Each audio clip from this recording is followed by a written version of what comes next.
अस्सलाम वालेकुम व्यूअर्स, आप देख रहे हैं फ्री आइडियाज़। आज स्टिचिंग कोर्स की अल्हम्दुलिल्लाह से 17 क्लास मैं आपको देने लगी हूँ। 16 क्लासेस मेरी हो चुकी हैं डन और बहुत अच्छा रिस्पांस आ रहा है, thank you so much.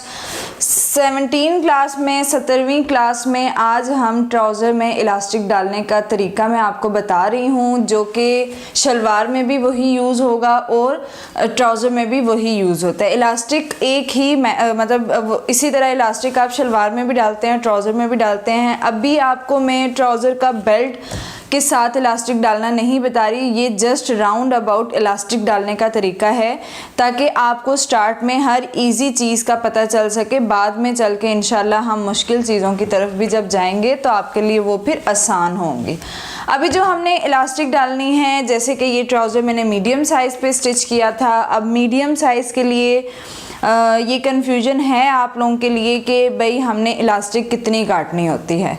Elastic जो काटने का तरीका होता है, जैसे कि अब आपने ये मेजर किया है अपना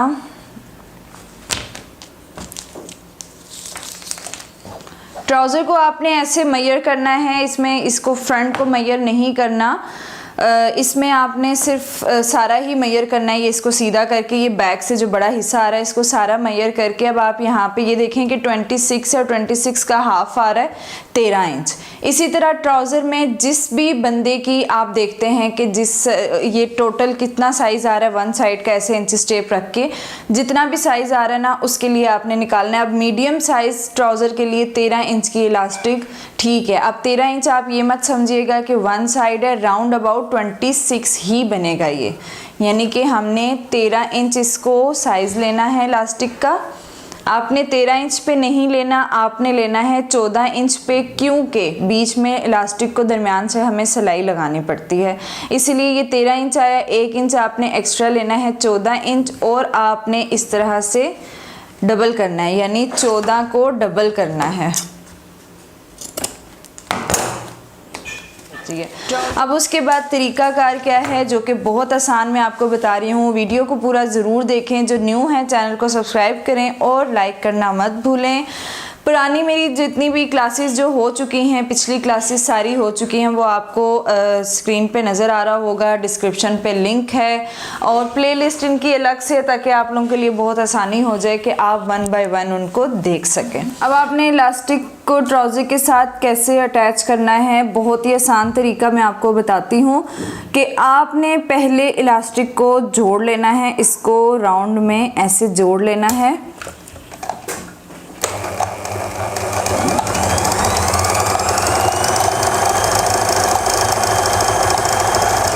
डबल सिलाई लग गई।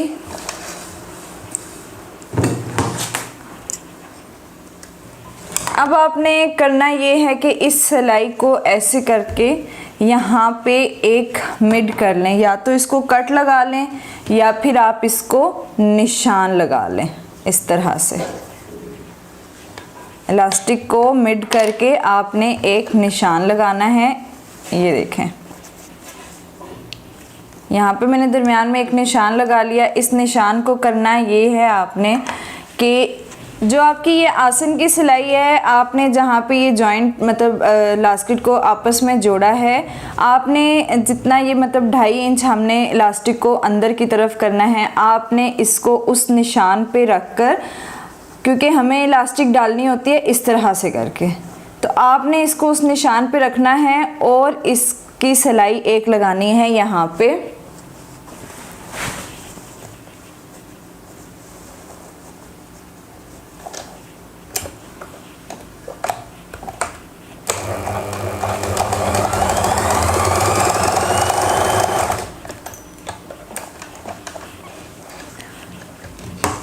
इस तरह से आपके लिए इलास्टिक डालना बहुत आसान हो जाएगा, क्योंकि आप सम टाइम ऐसा होता है कि इलास्टिक कहीं से बड़ी हो जाती है, कहीं से छोटी हो जाती है, कहीं आप ज़्यादा खींच लेते हैं, कहीं कम। अब जो हमने ये दरमियान का मार्क किया था यहाँ से इलास्टिक को, उसको आपने पकड़ना है और जो बैक हमारी आसन की सिलाई है उधर से आप निशान लगा लें। हमने जो 2.5 इंच का मार्क लगाया था कि इतना हमारा इलास्टिक का बेल्ट बनेगा, इधर भी निशान लगा लें, वहाँ तो ऑलरेडी लगा हुआ था, इधर भी आप एक निशान लगा लें और उसी तरीके से जैसे आपने इलास्टिक को इधर जोड़ा है इसी तरीके से आपने इलास्टिक को एक यहाँ पे सिलाई लगा लेनी है। एक आसन की फ्रंट और एक आसन की बैक सिलाई के ऊपर आपने इलास्टिक को रख के एक एक सिलाई लगानी है। इस तरीके से आपके लिए बहुत आसानी हो जाएगी। आप घर में ज़रूर अप्लाई कीजिएगा ये वाला मेथड, आपको बहुत अच्छा लगेगा और सिलाई भी करने में आसानी होगी। अब ये जो सिलाई हमने फ्रंट पे लगाई है वो तो आ गई, हमारी जो जॉइंट हमने जोड़ा था लास्टिक को वो आ गई। फिर लास्टिक का दरमियान करके हमने पिछली जो ये आसन की सिलाई है उसके ऊपर इलास्टिक को रख के हमने सिलाई लगाई है। अब जो न्यू है उनके लिए ये बहुत आसान तरीका है। एक जो राउंड अबाउट आप एक ही बार सिलाई रख के लगाना शुरू करते हैं वो थोड़ा टफ है, क्योंकि उसमें बहुत सारे लोगों को मसला होता है कि अब हम कहाँ से कैसे खींचे इलास्टिक को और क्या करें। अब जो ये मैंने इलास्टिक यहाँ पे रखी थी और ऊपर से थोड़ा सा ये गैप दिया था कपड़े का, इसको आपने रखना है इसके ऊपर आपने रख के और एक दरमियान में सिलाई लगानी है मिड में, ताकि वो सिलाई आपके मिड में आए। और ये ध्यान रखना कि कपड़ा जितना यहाँ से इलास्टिक के ऊपर आ रहा है सारी तरफ से इलास्टिक के ऊपर उतना ही कपड़ा आए, और वो आपके लिए बहुत इजी होगा। ये लाइनिंग से भी आप गेस कर सकते हैं। और अब ये जो आप फ्रंट बैक पे मैंने सिलाई लगाई थी इसका फ़ायदा ये है कि अब आपने इतने हिस्से में यहाँ तक आपको पता है कि मैंने इतनी इलास्टिक खींचनी है और दूसरे हिस्से पे मैंने इतनी खींचनी है, वो फिर कहीं से ना बड़ी होगी और ना ही छोटी होगी। आपने टांके को फुल बड़ा रख लिया है। अब इलास्टिक को डेफिनेटली हमें खींचना है, आपने कपड़े को नहीं खींचना, जस्ट इलास्टिक को खींचते रहना है।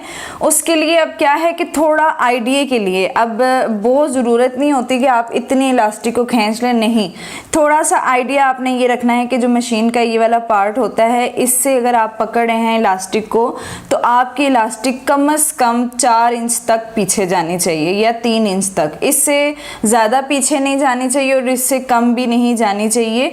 फिर आपकी कहीं से चुनट सही आती हैं और कहीं से नहीं आती। अब आपने इलास्टिक को खींचा, खींचने के बाद आपने इस कपड़े को रखा ऊपर जितना आप रखते हैं, नीचे से कपड़े को अच्छी तरह से सेट किया और यहाँ से आपने फिर इलास्टिक और कपड़ा दोनों को पकड़ा। देन आपने मशीन चलानी शुरू करनी है। टांका आपका फुल बड़ा ही होगा और पीछे से आपने साथ साथ इसको खींचते जाना है। पीछे से अगर आप नहीं खींचेंगे तो आपकी इलास्टिक सिलाई भी एक तो रफ लगेगी और दूसरा ये इधर उधर फिरती रहेगी। अगेन आपने ऐसे ही करना है कि इलास्टिक को पहले खींचना है, फिर आपने कपड़ा इसके ऊपर रखना है और फिर दोनों चीज़ों को पकड़ के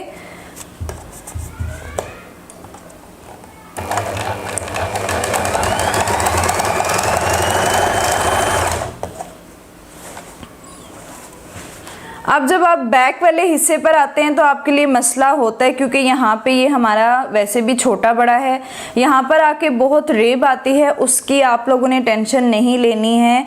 वो जैसे जैसे बस कपड़ा चल रहा है आप लोगों ने चलाते जाना है। इस तरह से आप उसके ऊपर रखें और जैसे जैसे कपड़ा जहाँ जहाँ जैसे भी रेब में आ रहा है आपने इस चीज़ की टेंशन नहीं लेनी और बस इसको उसी रुख पे चलाते जाना है मशीन को। अब जहाँ पे आपकी ग्रिप बन चुकी है इतनी कि आप बहुत ज़्यादा आगे खींच के काम कर सकते हैं, तो वहाँ पे आप चाहे इलास्टिक को, आप जैसे ये देखें ये मैंने यहाँ पे सिलाई लगाई थी, अब मेरे लिए आसानी हो गई है कि इस सिलाई तक ही अब मैं इसको खींच सकती हूँ। अब यहाँ का हिस्सा मैं इधर इंक्लूड नहीं करूँगी और ना ही मेरी इलास्टिक कम होगी। अब मैंने बस इस सिलाई तक खींचा और मेरा कपड़ा भी पूरा आ गया। अब ये बैक थी इसलिए यहाँ पे रेब आ रही है और वो आप मतलब जब आप भी स्टिच करेंगी तो वो रेब लाजमी आएगी, क्योंकि ये फ्रंट बैक छोटा बड़ा कट हुआ है।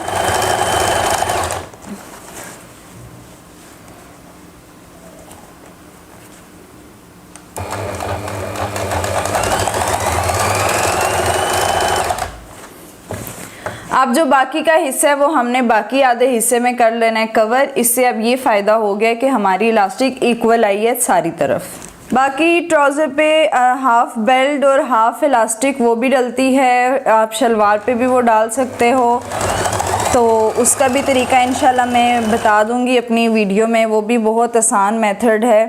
तो अभी तो जो स्टार्टर है आप लोगों का, उसके लिए बेस्ट यही है कि आप किसी एक चीज़ पर ही पक्के हो जाएं। जब आप किसी एक चीज़ पर पक्के हो जाएंगे तो आपको ऑटोमेटिकली हर चीज़ खुद ही समझ आना शुरू हो जाएगी। इसी तरह होता है कि जब हम बेसिक चीज़ें, बुनियादी चीज़ें सीख लेते हैं तो हमारे लिए हर चीज़ बहुत आसान हो जाती है।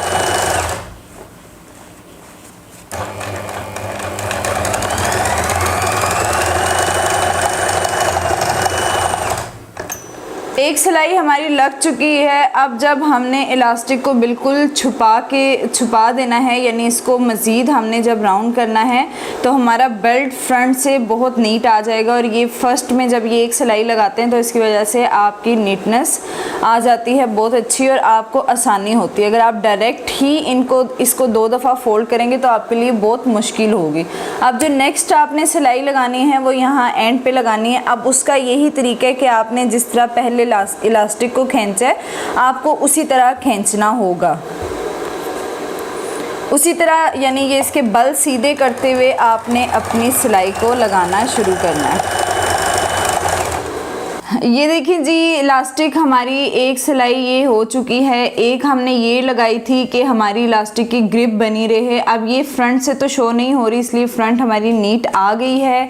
अब जो है एक सिलाई यहाँ ऊपर आप चाहें तो लगा सकते हैं, क्योंकि अक्सर ये होता है कि जब आप ट्राउज़र वेयर करते हैं तो आपकी ये जो ऊपर वाली इलास्टिक होती है ये राउंड हो जाती है और आपका बेल्ट ख़राब हो जाता है। जब आपकी ये ऊपर सिलाई लग जाएगी तो आपकी इलास्टिक ख़राब नहीं होगी, यहाँ से अपनी जगह से हिलेगी नहीं।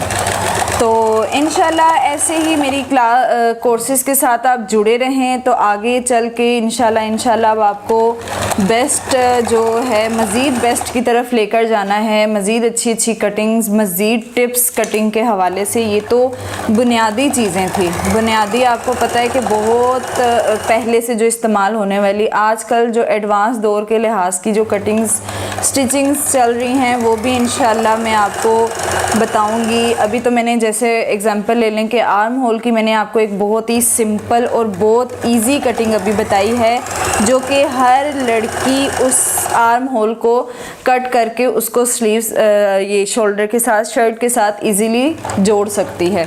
जबकि इसी कटिंग में इतनी मुश्किल आगे चल के शेप्स बनती हैं कि उनको फिर एडजस्ट करना बड़ा मुश्किल हो जाता है। फिर वो आपकी बहुत एक प्रोफेशनल अंदाज में काम चला जाता है और आप कह लें कि फुल फिटिंग में जब आपको चीज़ चाहिए होती है वो फिर उस वे में हम चलते हैं। तो नेक्स्ट इंशाल्लाह बस आहिस्ता आहिस्ता हम उस पर भी काम करेंगे। इसके अलावा और भी डिज़ाइनिंग के हवाले से भी बात होगी। तो इसी तरह आप मेरे साथ कोऑपरेट करें, मेरे साथ जुड़े रहें, तो एक दिन इंशाल्लाह आप भी बैठ के अच्छा खासा काम कर लेंगे। ये हमारी ऊपर की भी सिलाई लग चुकी है, इलास्टिक हमारी डल चुकी है। अब आपको बैक का डिफरेंस फील हो रहा होगा कि कितना ज़्यादा है ये डिफरेंस। वो क्यों ज़्यादा है, अब आप ये देखें कि यहाँ पे मैंने आसन को बिल्कुल मतलब बराबर रख के तो फिर मैंने इसको किया है, तो ये हमारा बैक अच्छा खासा बड़ा, यानी ये 2.5 इंच ही बड़ा है और हमें 2.5 इंच ही बैक को बड़ा रखना होता है। ट्राउज़र में यही वो ट्रिक है जिसकी वजह से आपका ट्राउज़र पांचे से ऊपर नहीं उठता। बहुत हेल्दी लड़कियाँ भी हो जाएँ तो आपका ट्राउज़र खींचेगा नहीं, वरना आप लोगों को पता है कि जब ये ट्राउज़र आपका दरमियान में से खिंचता है तो वो कितना कोई अजीब लगता है। अब आप ये देखें, जब आप ट्राउज़र पहनेंगे, यानी जब आप ट्राउज़र को पहनते हैं तो इलास्टिक ऊपर से तो बराबर आ जाती है, लेकिन फिर यहाँ देखें नीचे से गैप आता है। अब पिछला ये जो हमारा बैक था, अब आप इसमें झोल चेक करें कितनी ज़्यादा है, और यही झोल चाहिए होती है हमें ट्राउज़र की बैक पे, क्योंकि बैक से हमारी बॉडी शेप डिफरेंट होती है। तो जब आप मूव करते हैं, उठते बैठते हैं, तो यही वो चीज़ है ट्राउज़र की जो आपको उठने बैठने में मदद देती है, और उसके अलावा आपका ट्राउज़र बिल्कुल स्ट्रेट रहता है और बड़ी ही प्यारी लुक आती है ट्राउज़र की। अब देखें, जिस तरह मैंने ये ट्राउज़र कट किया है, ऑटोमेटिकली यहाँ से एक शेप आ गई है। ये शेप भी बहुत ज़रूरी होती है। ये अब आप देखें ऑटोमेटिकली ये शेप बनी है। ये शेप ज़रूरी होती है कि अक्सर आप लोग ट्राउज़र नोट कीजिएगा कि ख़राब ट्राउज़र जब पहनते हैं या ऐसे ही किसी ने स्टिच कर लिया होता है, तो जब आप पहनते हैं तो ट्राउज़र की जो दरमियान वाली सिलाई है वो ऐसे हो रही होती है। आपका ट्राउज़र ऐसे हुआ होता है और वो इतना कोई गंदा लग रहा होता है, बहुत बुरा, कोई ग्रेस नहीं आती उसकी। लेकिन लेकिन ये ट्राउज़र आपका ऐसे कभी भी नहीं होगा अगर आपने इस पैटर्न पर कटिंग एंड स्टिचिंग की। अभी मैंने अंदर की तरपाई भी नहीं की है क्योंकि मैंने तरपाइयों के हवाले से भी आपको गाइड करना था, तो इंशाल्लाह नेक्स्ट करते हैं उस पर भी काम। तो ओके जी, खुदा हाफिज़। इंशाल्लाह नेक्स्ट वीडियो में मुलाकात होती है एक नए कोर्स के साथ।